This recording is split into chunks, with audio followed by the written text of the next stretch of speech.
Hi guys, welcome to Full Time Devils. I am Adam McKola. He is King Henrik Larsson. We are here in Sweden, in Helsingborg, and of course, we're here for another chippy chat. And we've got to thank Jesse Lingard for that name because he came up with it. We have got some chips here, even though we're in a little bit of a, seems like a little bit of a posher place, doesn't it, Henrik? Not really posh, but maybe not for you because you know you're a 5-star footballer. Yeah, a YouTuber. It's a nice place. It's a nice place. They've got parsley on their chips, which means it's I have to take off my glasses in order to see it. You haven't had them in a long time, have you? But I had them yesterday. Actually. Oh, you did? Yeah. Not bad then. So you've cut the footballer diet out straight away. Yeah, I mean I tend to watch what I'm eating because I don't want to get fat.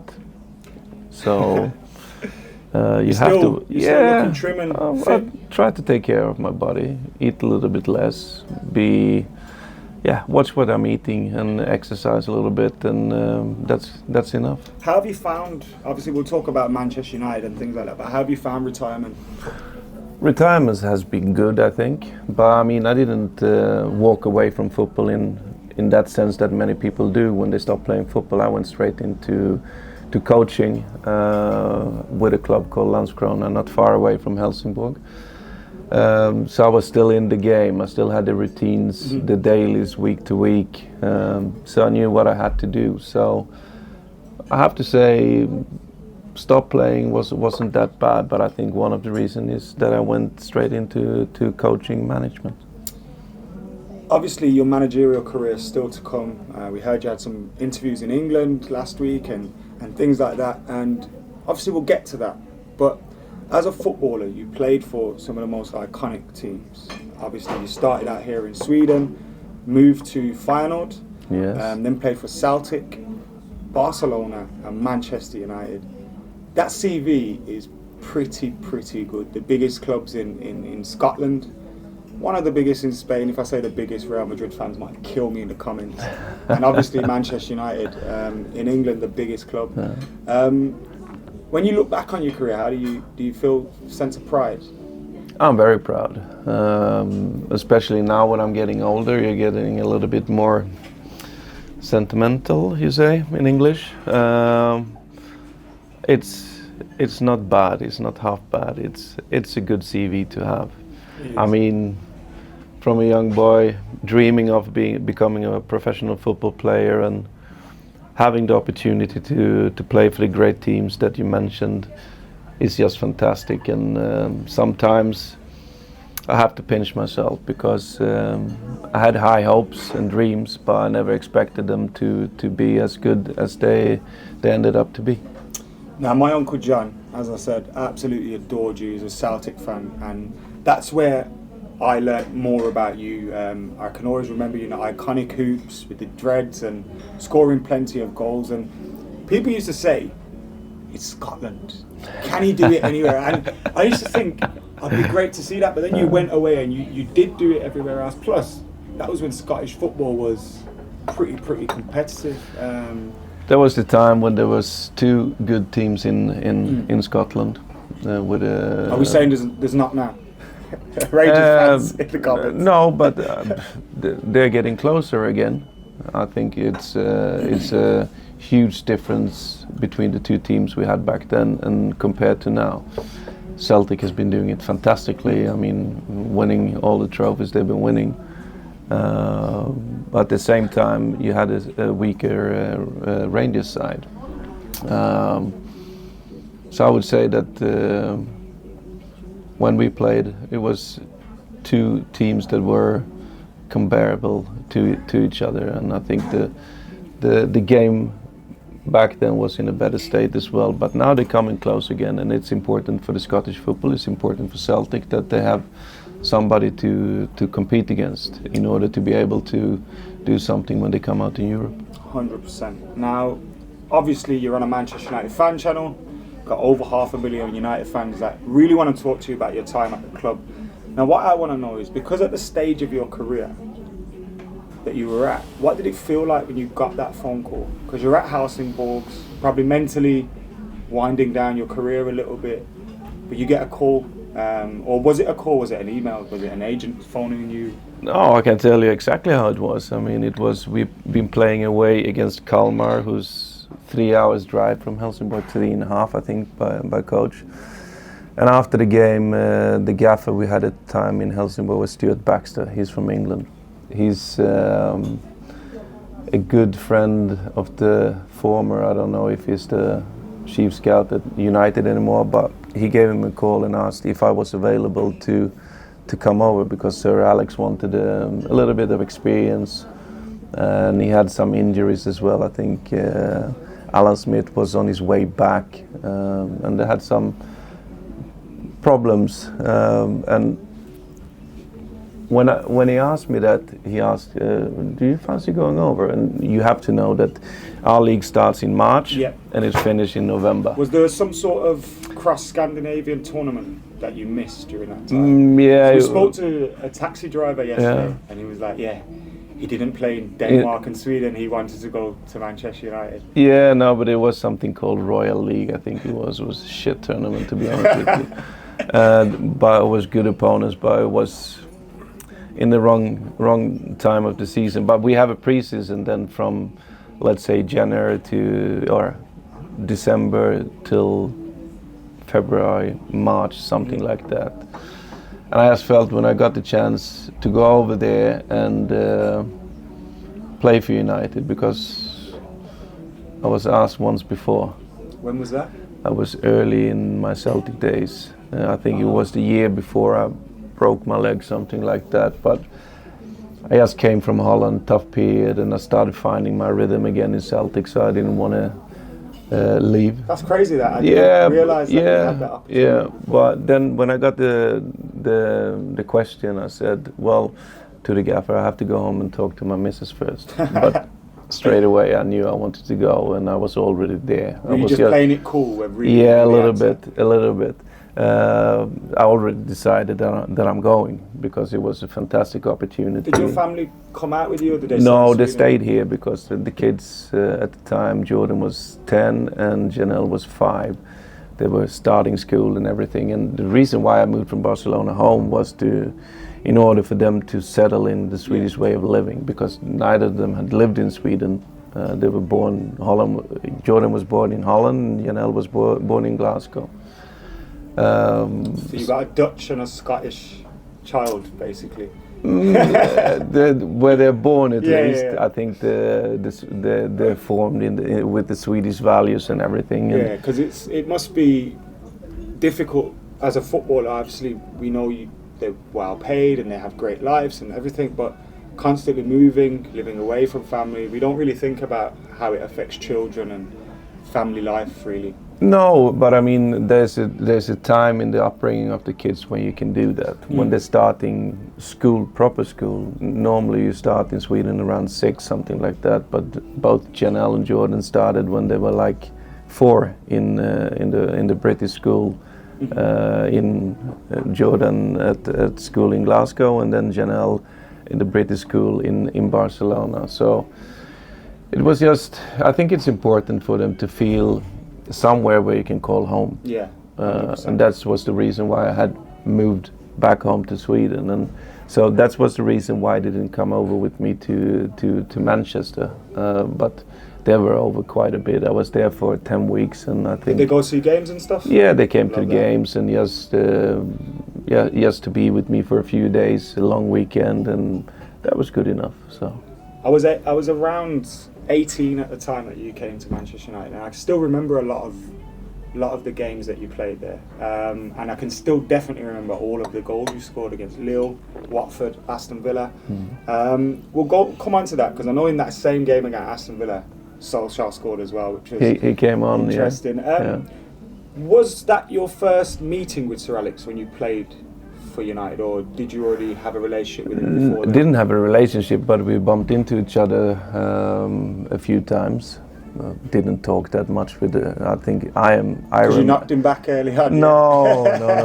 It's not a question of that. It was just a question where I was in my career, and I think still to this day I think I made the right decision, because otherwise the rest that followed, I'm sure, wouldn't have happened. The first time you stepped out as a United player, 35 years old.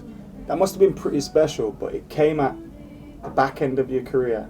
How did that feel? Because you've already had this experience. I've played for Barcelona, I've played for Celtic, I've played at, come third in a World Cup, but you step out at Old Trafford, an iconic stadium for an iconic club with that shirt. No, but I mean, the thing is as well, I mean, as you say, I'm 35 at the time.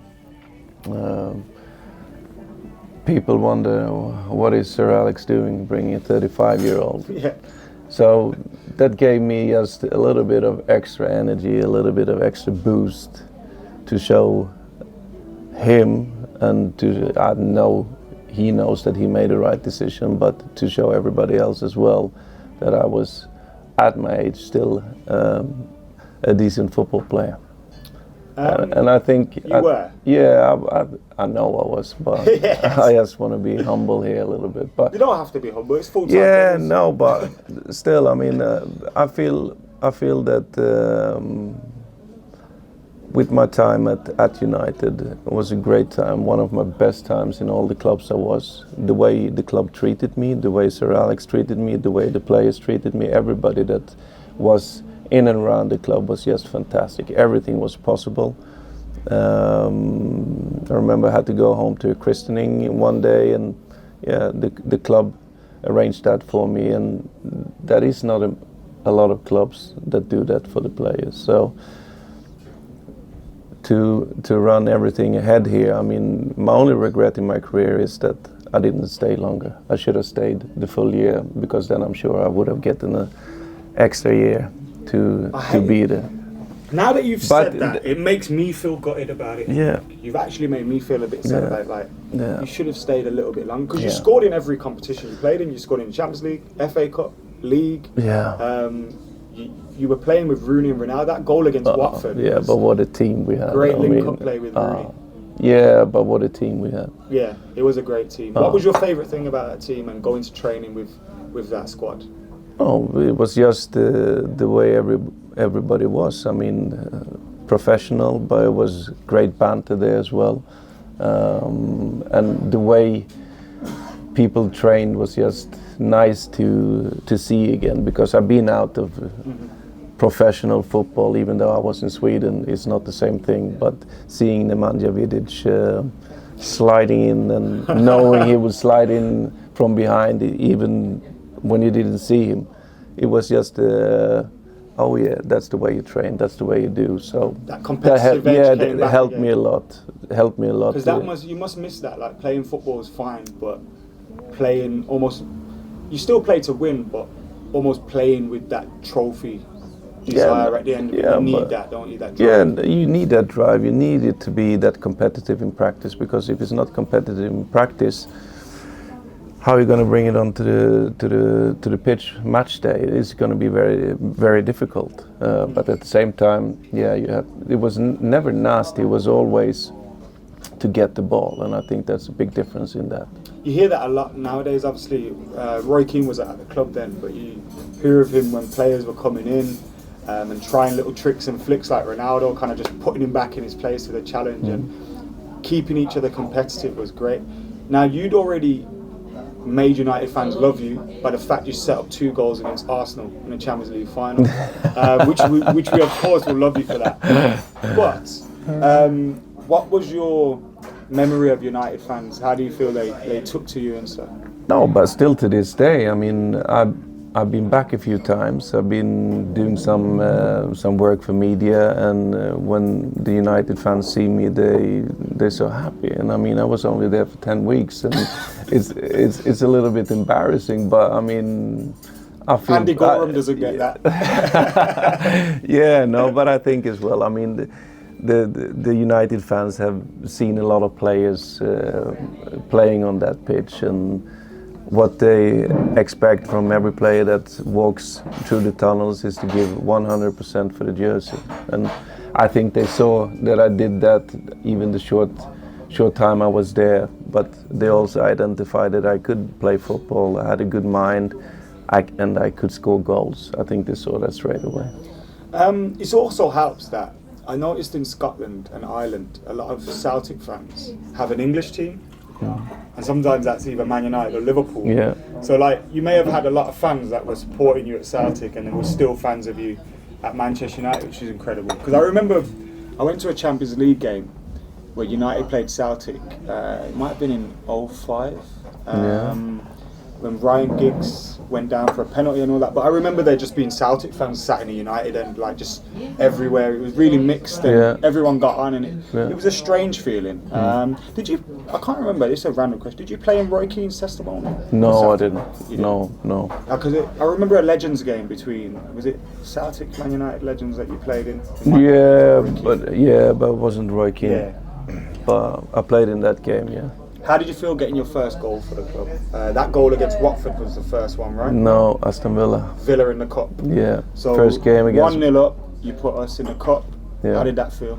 That was a great feeling, and especially when I played against my old manager in Martin O'Neill as well. Oh, yeah. So that was a great feeling because I remember the game, and I hadn't played games for over a month.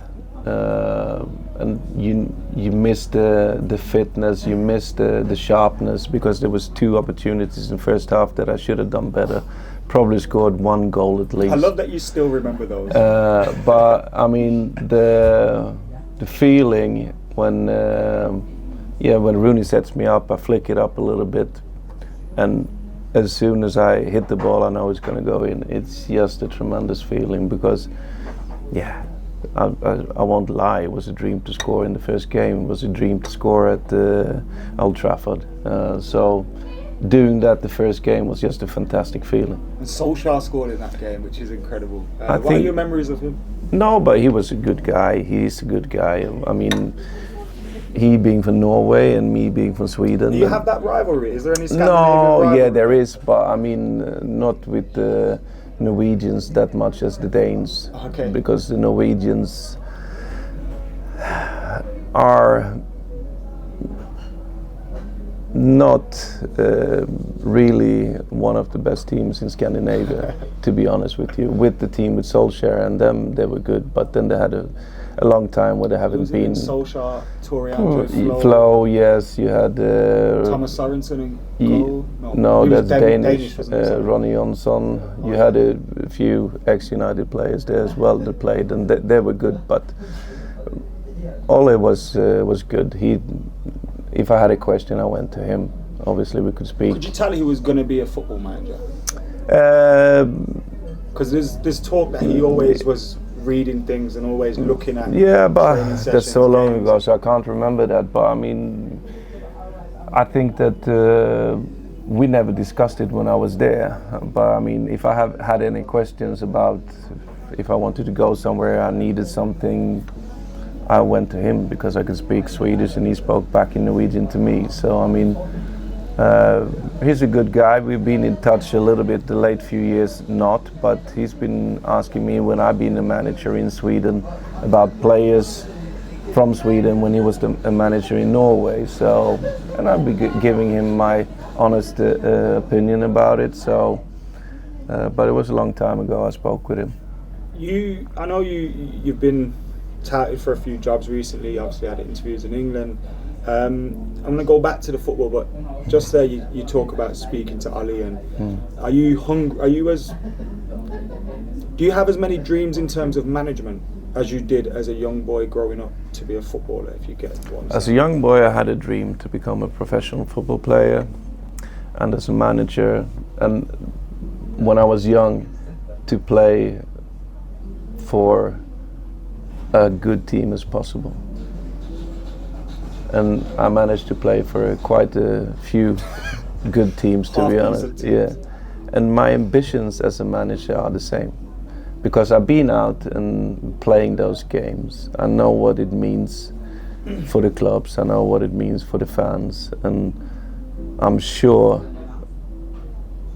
I know what it means for the players, but also for the manager. Because when you play in the Europa League games, or you play the Champions League games, or you play a game in the league that is important, or in the cup, it's just a special buzz. You can't describe it, you can't replace it in any other shape or form in general life.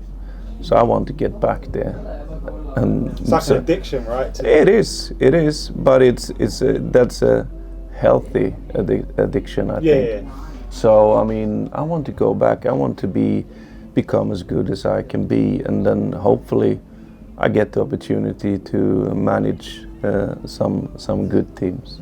You think Celtic job's in line for you maybe soon? Or? I don't think so, because Neil is doing a good job there at the moment. And was there any talks when Brendan left about you potentially going out? Not directly with the club. Because no. nowadays I feel so old. Gerrard's manager, Lampard's manager, like all these players that I watched playing football growing up and are all becoming managers, and it just makes me feel super old. You did get a Premier League winners medal. I didn't. You didn't get? No. I thought you got sent one. No, I haven't. Then it hasn't That arrived. was a lie, then, wasn't it? I think so. I'm sure there was basically a story in the media that you got sent a Premier League winners medal. No, but I and wouldn't. It's even on Wikipedia. Yeah, I wouldn't mind receiving that medal now, though. So if any of the guys who won a few leagues, if you can spare one, please, it would be very, very nice. You did score a goal on the way to that goal against Watford, which I thought was obviously your first goal. That goal, the link-up play with Rooney, was fantastic, and the finish instinctive. I'm guessing that's something that never leaves you, right? No, it doesn't. But it's just, I mean, as you say, it was a good link-up play and understanding with Rooney there. And when you're there, I mean, you make a decision quick. It's a split-second decision you have to make. And I mean, I think he has slided past the keeper, keeper's left-hand corner, something like that. Great goal. Front of the Stretford end as well. Yeah. Which is a special place. It's where I sit, and it's where some great things happen. Obviously, these questions that Jay done about your medal are funny now because you haven't got a medal. No. And I find that crazy because there seems to be some sort of myth. Sir Alex Ferguson applied for you to get a special dispensation for a medal. You haven't got that medal. I feel a bit angry about that. Let's sort that out. Well, I think you have a better chance to get me that medal. Yeah, we're gonna do it. Yeah, we're gonna do it. Yeah, definitely. Is that a promise? Not what Sir Alex promised you, but it's an Adam promise. Yeah, okay. It's not as valuable, but it's all right. What did it feel like then when you had to say no to Sir Alex? Because you've already said. Yeah, no, but it was. I remember going up to his office and talking to him about it, and I spoke with. I think Giggsy was there, Gary Neville was there. But it was just. I promised Helsingborg to come home, and I was a big signing for them. So I just felt that I promised them that I will only be there until March before our league started. Because we had a European campaign the next year as well, which we actually did quite good in, and I don't think that would have been possible without me in that team. And I felt if I promise and I put my pen to paper and in contracts, I know what I'm signing for. And then I had a fantastic opportunity for almost 3 months being a proper professional football player again. I don't know why you feel like that, but I think that's why the fans are like, it was too short. Like that's why you kind of left thinking what could have been because of how short it was, and it kind of had the same with Zlatan. He came in for such a short period of time, wowed us all. But he did it fantastic there. I mean, I just loved it when he went there. Did he speak to you before he came to United? No, not about United, but we spoke about other things. But I mean, it was just lovely to see because that was the last place he needed to conquer the Brits. I think that when he scored 4 goals against England in the friendly, a lot of criticism stopped. Yeah. But to come in there and do it the way he did it, and it was just fantastic to see. I'll be honest, I remember early on in his career, I used to think, is it all hype? Because he used to talk a lot, and you used to just think, is his talk making him get those headlines rather than anything else? But then you see him go to every single league. He backs it up everywhere. wherever he goes. So yeah, you can't doubt it, and I knew it What do you think of Zlatan as a person and as a player? Yeah, but there's a different Zlatan that people know through the media, and there's a different Zlatan what I know personal. I mean, Are you good friends? We're all right. But I mean, he's a fantastic person. He will do everything for somebody that he considers a friend. He's a great guy, a big heart, but he understands the show business, and he's always done that. That's his personality, has been like that since he was 17, 18 years old. When I first started hearing about there was a new kid in Malmö. That's nothing he has started doing later on in his career. That's the way he's always been that kind of had that little bit of arrogance, and I think and that's without it he doesn't make it this far. That's so untypical Swede. Yeah. Swedish, it's unbelievable. But I've read his book, and he said that growing up he didn't feel like he fitted in really, like in society. Sweden, But I can understand that. I can relate to that. Yeah. I don't think it's arrogance though when you can pull it off. No, I don't think it's arrogance. I mean, I think if you can back it up, then it's just a fact. He's obviously playing in America right now. Do you wish you did something like that, America, China? No, not any America. Weird, wonderful places. No, I mean I would love to go there, but I mean 10 years ago the MLS wasn't that good. I think it's getting better and better. I think that the league and the players are getting better. So when I stopped, it wasn't an option. Are you surprised to still see him in little spats with Zlatan, with Carlos Vela and all that? He's still got that hunger. Does that make you miss it when you see the kind of thing? No, not really. But I mean, you need to have that. You need to have that edge, especially when you're getting a little bit older, which he's turning 38 in a month time, something like that. You need that edge because otherwise you can't perform on that level. 100%. Because your body is not good. Mine wasn't. I don't think that even though he's a fit guy, it's still you're gonna feel your aches and pains, and then you need that edge in order to get up in the morning and get yourself to practice, and then when the games come, to perform. 100%. Now, you obviously were at United at a time when Rooney and Ronaldo really come to age and come in their own. I mean, the year after you left... But you have to mention everybody else as well. I mean, you had your Van der Sar, you had Gary, you had Nemanja, Rio, Patrice Evra, Carrick, Scholes, Giggsy. I love that when I try and speak about Rooney and Ronaldo, you're like, no, team. Yeah, but I mean, to be honest, people said to me, did you play with Cristiano? Yeah, I played with Cristiano when he was the Cristiano that you've been seeing the later years. Because when Cristiano came to the Premier League, he did all the oversteps. Yeah, but then at that time, he really started to, boom, this is the way I need to play in order to build. And he was just fantastic. And Rooney, I mean, seen Rooney in his debut, I think, with Everton, scoring. With some great players, man. Yeah, I mean, Ronaldinho, Messi, Xavi, Iniesta, Deco, Pujol. Who am I forgetting? Zlatan for Sweden. Zlatan. And I'm sure they all list you as one of those players up there as well when they mention. I don't know, but I mean, I had. I mean, if I look back over the years, I mean, playing with all those players is all, for me, then world-class players. Definitely. So it was a great privilege to be a little part of their career.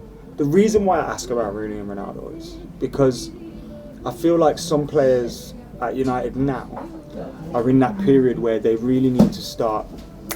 Everything needs to click.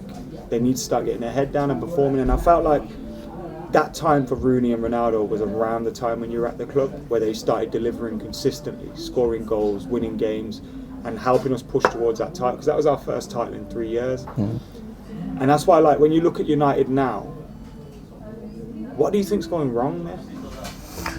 I think it's obviously in the wake of Sir Alex. You started off with Moyes, and then you had Van Gaal, and then you had Mourinho. And you can't forget that means a lot of change in personnel.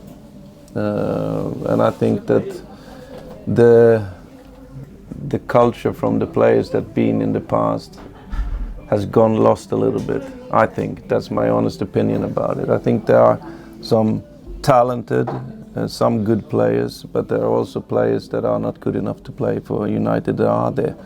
But obviously, I understand the situation, and the way Ole, what he's trying to do is, what I think, without speaking with him, is to establish that culture again. But you can't forget that we had some great players as well. It's going to take time.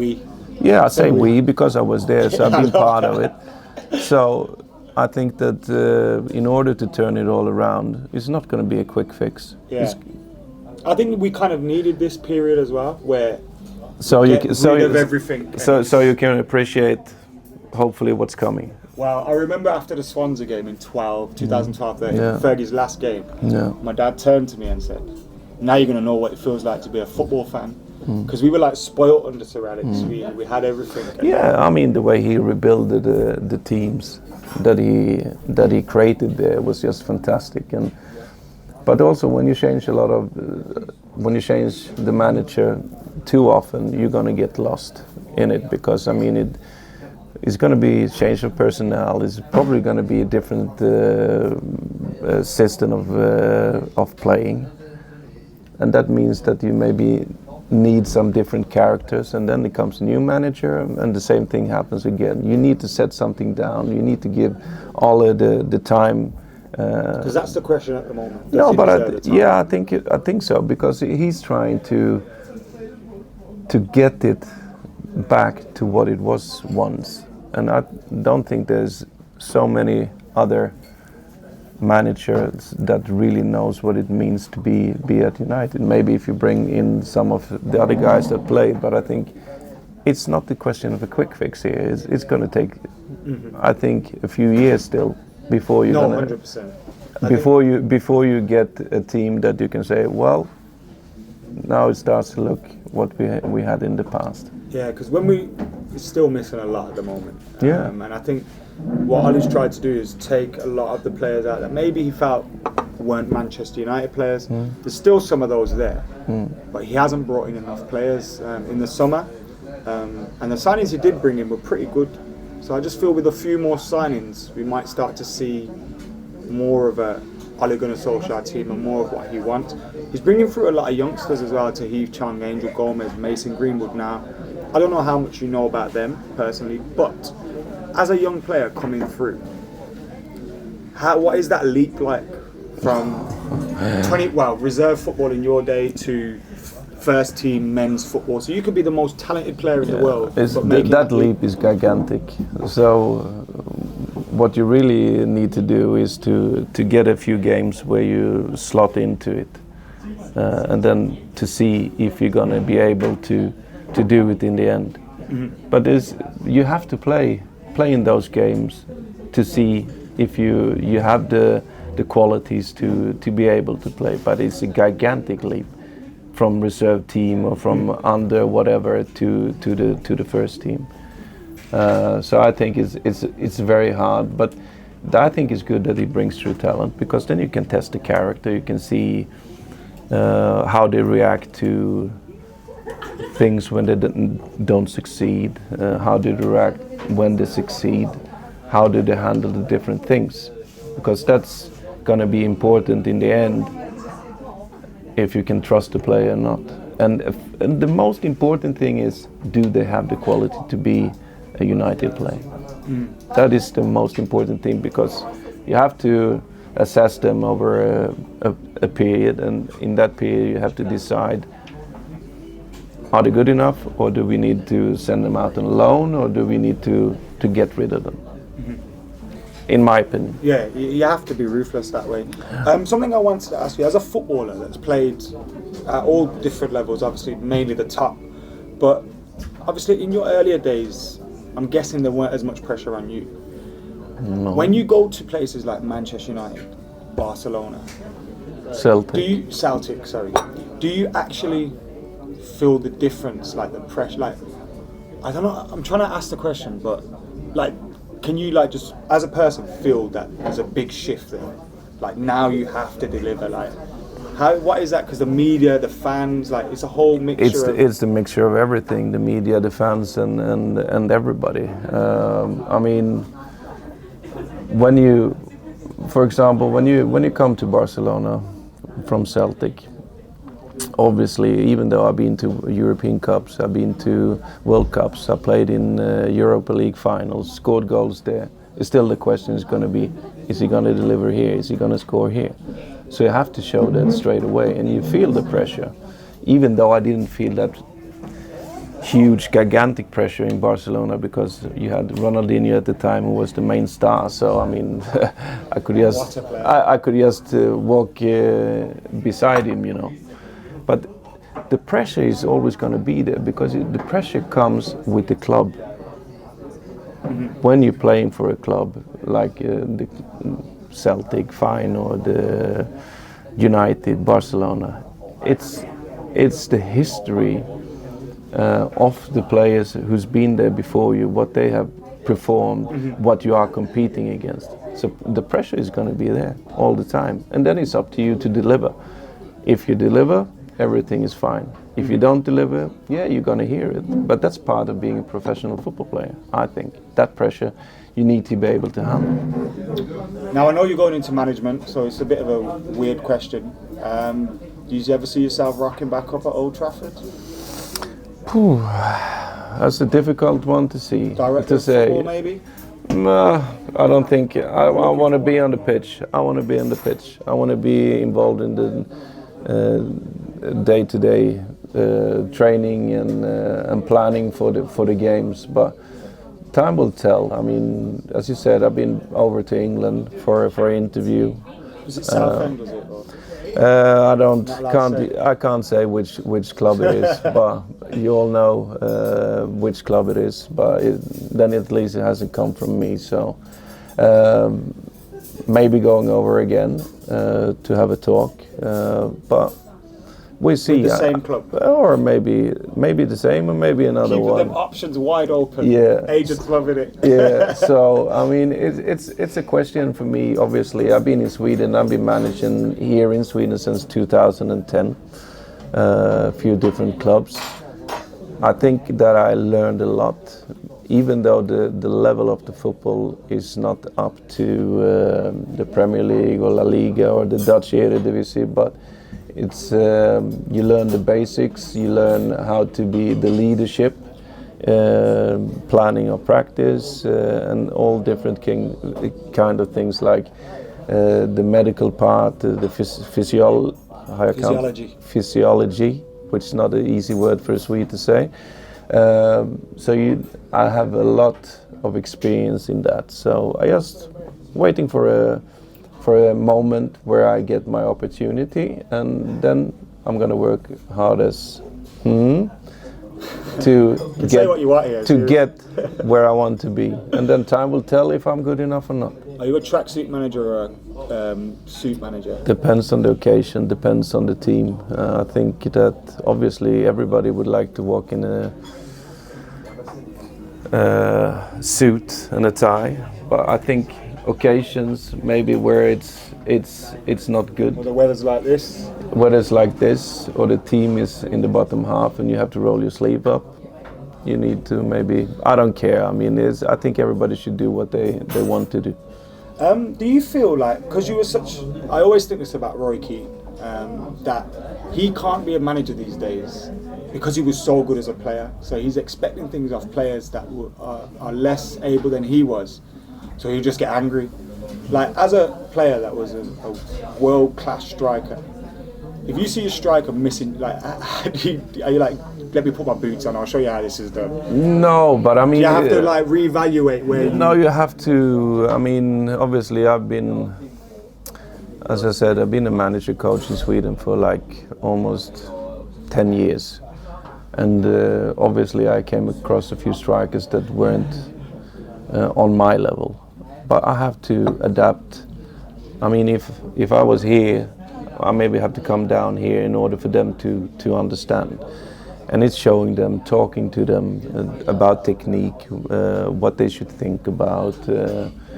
Always talk to my strikers that it's all about the angles. Everywhere in the world where you play, the goal is going to stand on the same place. So as soon as you're in the box, around the box, you should know where you are. And then if you turn to the right or turn to the left, you know which angles you have opened up, and then you go for the angles. And you try to educate them in that way, showing them not so much anymore. I'm getting too old for that, but talking them through the process, yes.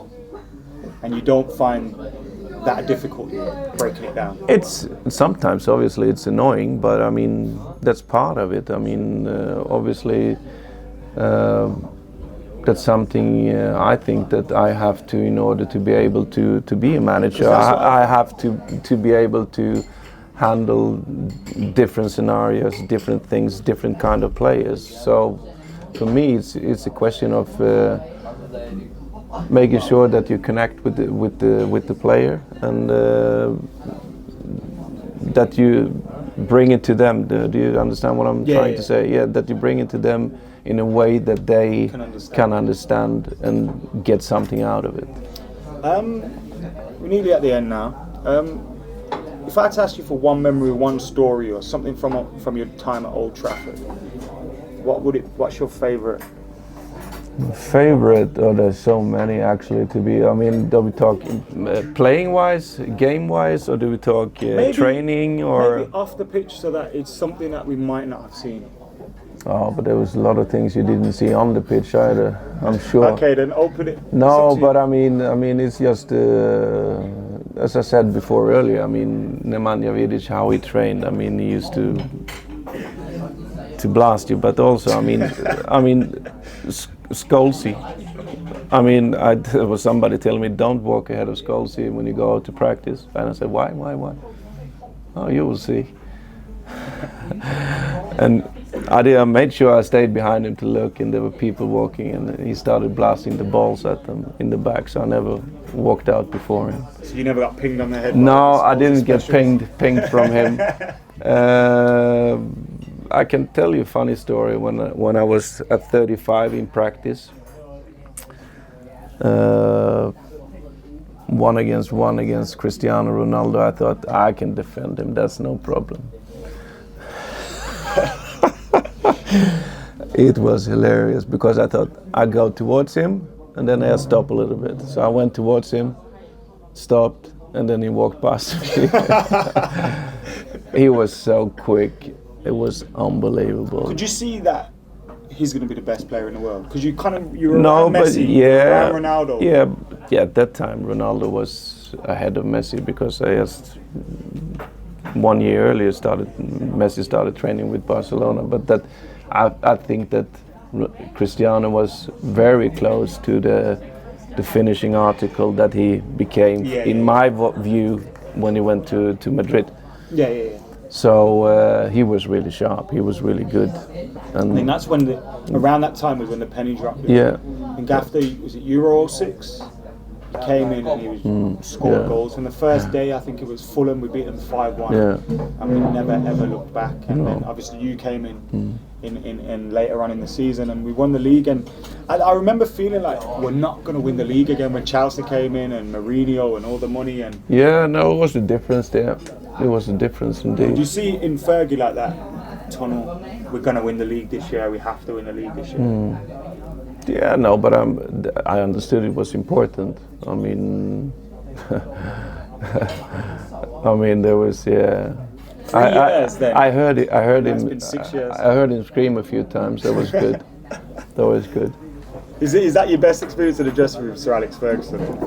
I mean, I had great great ones, but I mean, it was just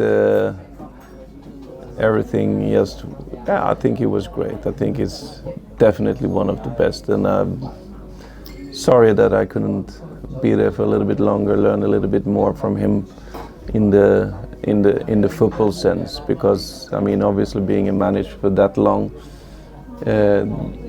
you're aware of a few truths. Yeah. How do you say it? I can't say that. Fruits. Yeah, truths. Truth. Yeah, but I The can't. opposite to false. Exactly. Yeah. Truths, and I would love to get them out of his head.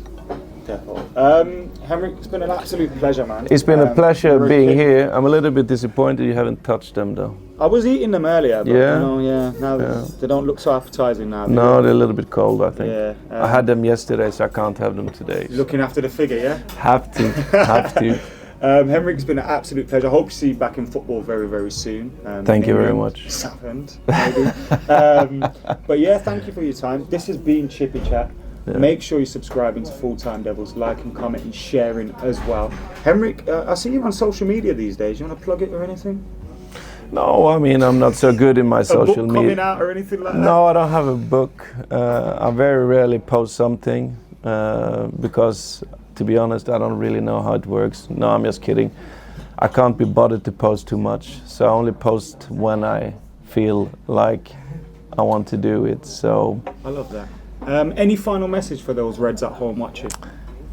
keep your hopes up and keep on believing, because Ole Gunnar is gonna turn this around to something that we gonna like and love. Love that. And you're available for an emergency loan in January? Because we need a striker at the moment. Well, I'm available, but I think it would be a great laugh to see me there. Thank you very much, Henrik. Thank you guys for watching. Make sure you're subscribing, liking, commenting, sharing, keeping it locked, Full Time Devils. And thank you to the Old Times for having us as well. Great restaurant, decent chips, and nice beer. See you later.